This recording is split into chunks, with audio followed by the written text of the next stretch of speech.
Bienvenue à toi dans cet atelier, les 5 règles pour gagner plus. Et donc on verra que c'est gagner plus non pas uniquement dans ton chiffre d'affaires, autrement dit dans ton entreprise, mais c'est aussi pour toi. Et donc, on va commencer sans plus tarder. Le problème que la plupart des entrepreneurs rencontrent, c'est qu'ils veulent absolument gagner. Ça veut dire quoi? Ça veut dire qu'ils oublient qu'on est assis à côté du prospect, on est tous les deux dans le même camp. Et donc, il y a deux gagnants. Il n'y a pas un seul gagnant et un perdant. Au contraire, il y a vraiment deux gagnants. Donc ça, c'est vraiment le problème. C'est un problème de mindset, de pensée. Et le deuxième gros problème, c'est ta propre définition du mot vendre. Qu'est-ce que tu mets derrière ce mot? C'est quoi ta définition? Pour certains, vendre, c'est mal, c'est moins bien, c'est pourri, c'est du vol, c'est autre chose. Quelle est la définition que tu peux mettre derrière ce mot? Ça peut être aider, ça peut être donner envie d'acheter. Ma propre définition du mot vendre aujourd'hui, c'est donner envie d'acheter. C'est pour ça que je ne parle que très peu de la vente, que quand j'en ai vraiment besoin et qu'il n'y a pas d'autre terme. Sinon, pour moi, vendre, c'est donner envie d'acheter. Et donc, face à ces problèmes de psychologie,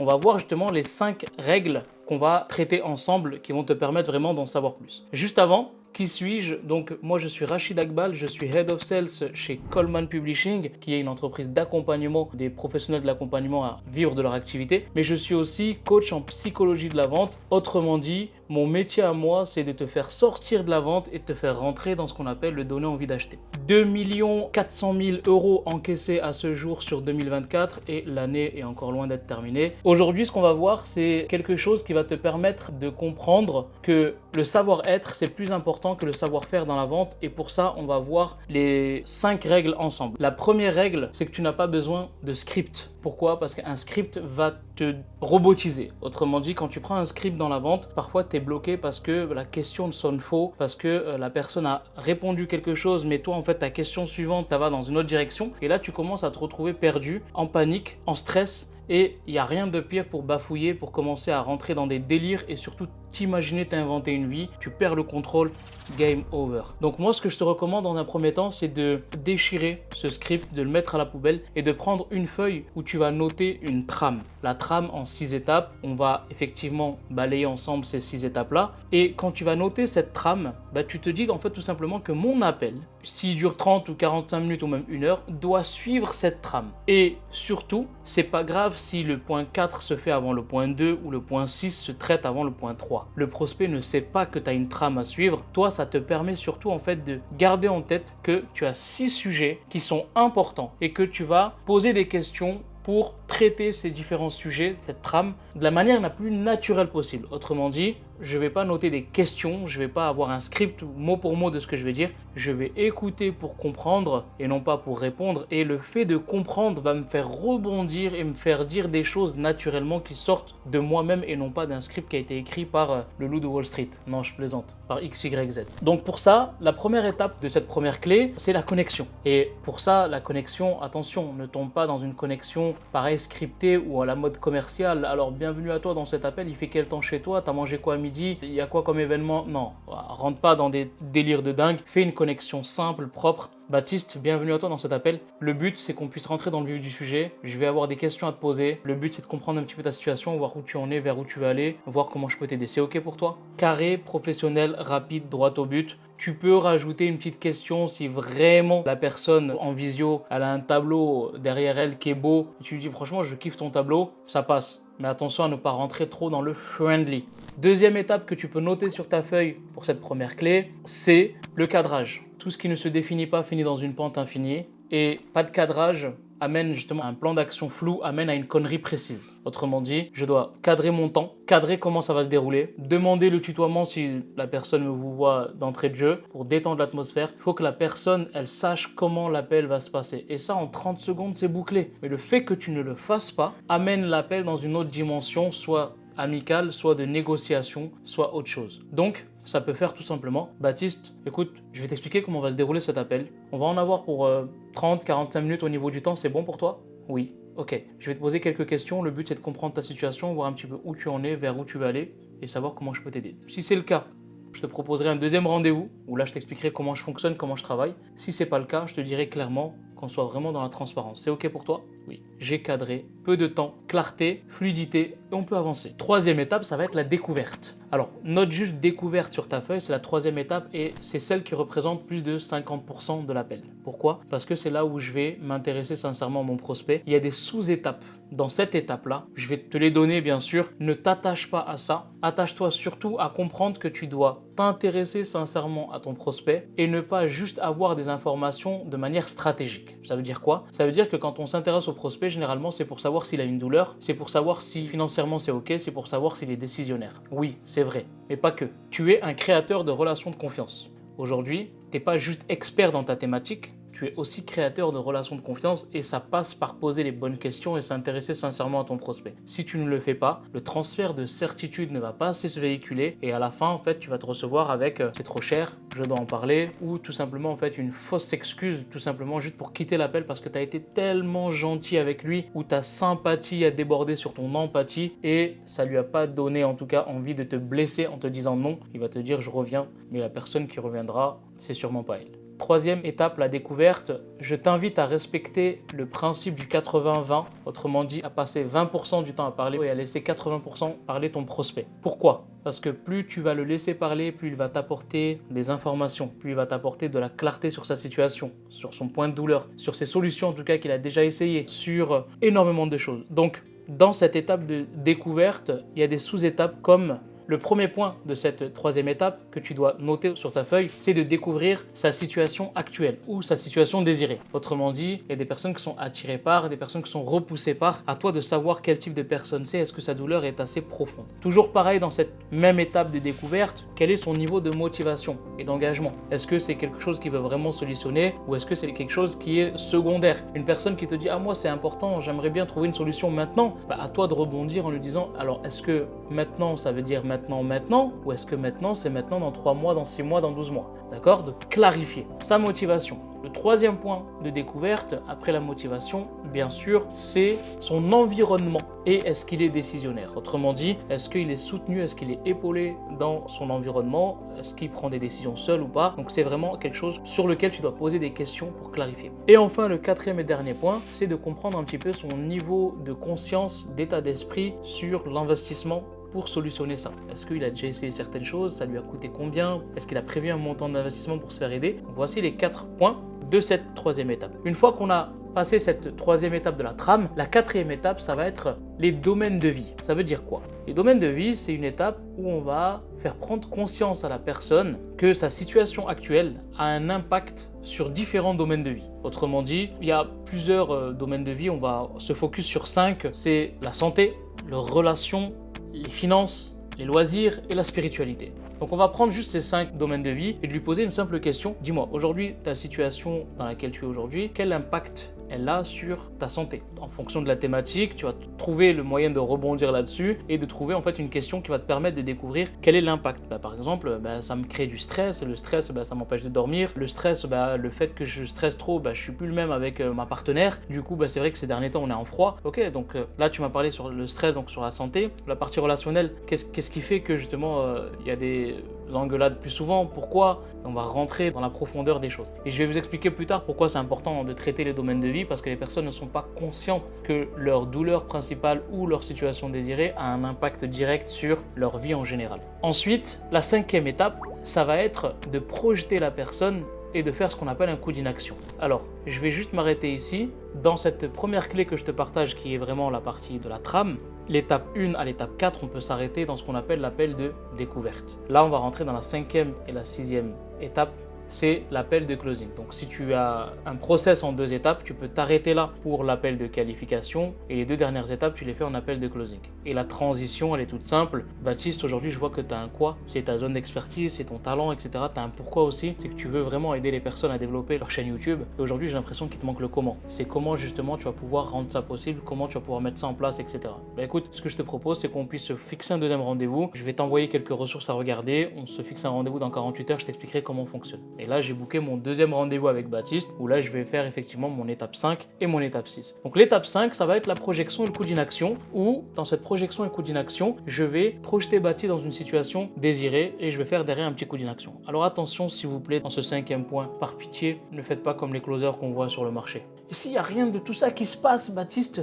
qu'est-ce qui pourrait se passer pour toi? Non, ça, c'était en 2017, 2019. Autrement dit aussi, la projection en lui disant, Baptiste, on est dans 6 mois, tu gagnes 15 000 euros par mois, comment tu te sentirais? Non, ça c'était à l'ancienne. On va prendre de la subtilité. On va être vraiment dans cette intelligence situationnelle et intelligence relationnelle. Baptiste, clairement là aujourd'hui, tu m'as dit que tu voulais atteindre X, Y, Z. Est-ce que tu me permets qu'on puisse faire un petit exercice ensemble? Ouais. Alors, je vais pas te faire projeter ou te dire imagine-toi, etc. Ok. Mais là, clairement, ça changerait quoi dans ta vie d'atteindre ABCD? Quelle est la première personne que tu appellerais pour lui annoncer? Pourquoi cette personne en particulier? Tu sais, Baptiste, c'est important que je puisse te poser ces questions parce que l'être humain, par définition, il a 60 millions de pensées négatives, à commencer par dire j'ai faim, j'ai soif, j'ai froid. Mais on se pose pas souvent les bonnes questions. Comment je me sentirais? Quelle personne j'appellerais? Qu'est-ce que ça représenterait? Ce que j'imagine, je le crée. Ce que je pense, je le deviens. Ce que je ressens, je l'attire. Et donc, je vais forcer Baptiste à se plonger dans la situation qu'il veut, mais de manière très humaine.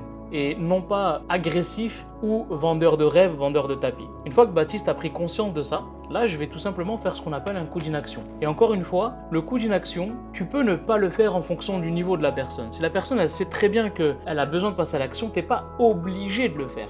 D'accord? Donc c'est vraiment à toi de t'adapter en fonction de ton prospect. Et ici, je vais le faire quand même. Baptiste, supposons qu'on regarde tous les deux par le cadre de cette fenêtre. Et par le cadre justement de cette fenêtre, on voit que dans 6 mois, 12 mois, il n'y a rien de tout ça qui se passe. Est-ce que tu as un plan B? Et je vais attendre sa réponse et en fonction de sa réponse, je vais rebondir. Généralement, quand on se lance et qu'on a cette énergie forte d'atteindre son objectif, il n'y a pas de plan B. Ou si, comme dirait tonton Mehmet, il y a un plan B, ça sera de s'en tenir au plan A. Donc ça, c'est le 5e point de cette première clé. Et enfin, le 6e point, c'est le pitch, c'est d'avoir une présentation d'offre qui soit correcte, qui soit fluide, qui soit compréhensible et surtout qui soit adaptée à ton prospect. Connexion, cadrage, découverte avec les différents points, les domaines de vie, projection, coup d'inaction et le pitch en 6. C'est la première clé de suivre cette trame, va t'apporter de la clarté. La deuxième règle, c'est de te détacher de la vente. Alors là, encore une fois, tu vas me dire, oui, mais Rachid, c'est plus facile à dire qu'à faire. Moi, mon compte, il a découvert, tu me demandes de me détacher de la vente et moi, j'ai besoin de vendre. Oui, en fait, le fait d'y penser, c'est le meilleur moyen de ne pas vendre. Ça veut dire quoi? Ça veut dire que tu vas tellement être dans ce qu'on appelle la peur du manque. Cette peur du manque va se manifester par un transfert de certitude d'encaisser et non pas un transfert de certitude d'aider. Dans tous les cas, il y a un transfert de certitude qui va se passer, mais c'est pas le bon. Et là, ça va te jouer des tours parce que à ce moment-là, ton prospect va se déchauffer. Il va te voir comme un commercial qui veut juste payer. Et toi, sans t'en apercevoir, tu vas rentrer dans ce qu'on appelle l'énergie de convaincre. Et dans ce terme-là, si on le décompose, convaincre, con et vaincre. Et donc en gros, c'est je suis con de vouloir vaincre. Et n'oublie pas l'introduction que je t'ai donnée tout à l'heure. Si tu veux convaincre, tu penses à être seul gagnant, alors qu'ici, nous, ce qu'on veut, c'est d'avoir 2 gagnants. Donc très important, se détacher de la vente, travailler sur cette peur du manque, être dans la certitude de vouloir aider et non pas de vouloir encaisser. Et d'ailleurs, retiens bien aussi tout à l'heure, tu es un expert en création de relations de confiance. Et quand tu es expert en création de relations de confiance, tu vas créer de la relation, c'est de la relation que va découler la transaction. Clé 1, règle 1, c'est tout simplement d'avoir une trame. Clé 2, règle 2, se détacher de la vente. Clé 3, règle 3, on va rentrer un petit peu dans la trame, c'est d'avoir cette certitude profonde que tu n'es pas puissant. Alors, je m'explique. Beaucoup de professionnels de l'accompagnement, lorsqu'ils sont dans la vente, ont cette posture d'expert. Et en fait, quand on a cette posture d'expert, on a parfois tendance à vouloir montrer notre légitimité, montrer notre expertise. Et on va rentrer dans cette partie-là où on va parfois coacher, on va vouloir montrer qu'on est puissant. Alors retiens bien cette phrase que je vais te dire.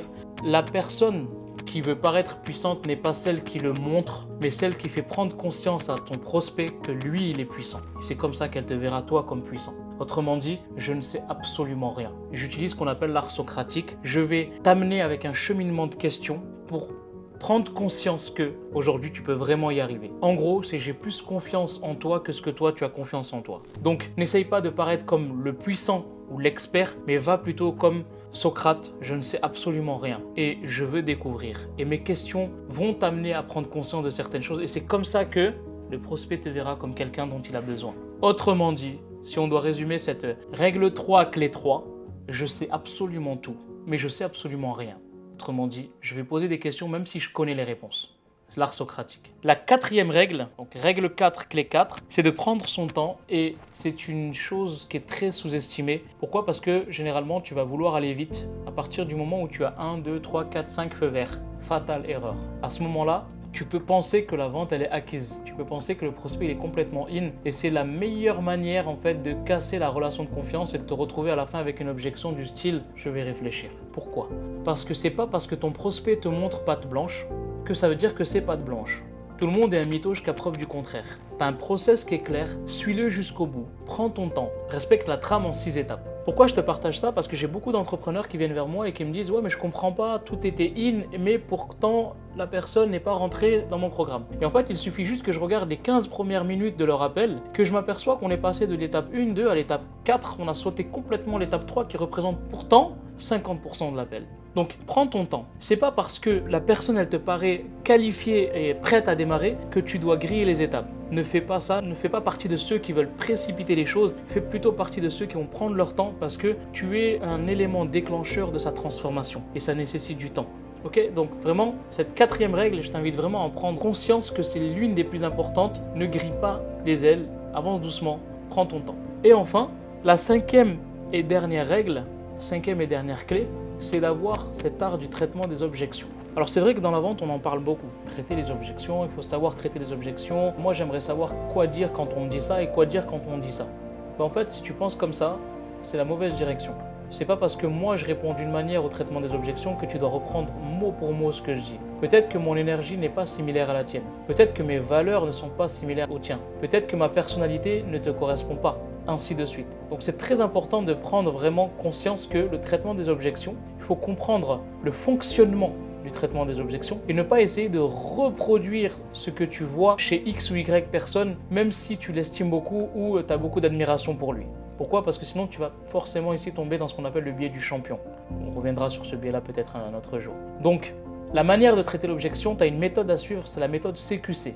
Clarifier, questionner et redonner confiance. Donc, quand tu vas clarifier, tu vas t'intéresser à comprendre vraiment qu'est-ce que signifie cette objection, qu'est-ce qui se cache derrière, aller chercher la vraie objection. Ça va te nécessiter l'art du questionnement. Donc, tu vas questionner la personne en rebondissant et en posant des questions de curiosité, dans le but de lui redonner confiance et conscience qu'il est capable de passer à l'action, qu'il est capable d'aller chercher sa transformation. Donc, c'est pas de recopier comment il fait ou elle fait, mais c'est plutôt d'avoir la méthode qui va te permettre de faire cet entonnoir et d'aller chercher la vraie objection pour pouvoir y répondre derrière ou pour pouvoir lui faire prendre conscience qu'en tout cas il peut le faire. Clarifier, questionner, redonner confiance. C'est les 5 clés qui vont te permettre de faire plus de ventes, d'être meilleur dans ton entrepreneuriat, parce que forcément, comme je t'ai partagé au début, le but c'est d'être meilleur dans tout ton entrepreneuriat et non pas uniquement dans la vente. C'est pour ça que j'ai partagé l'art socratique, la trame aussi, la trame en 6 étapes. Tu veux partir en vacances en Turquie et ta conjointe ou ton partenaire veut aller à Miami,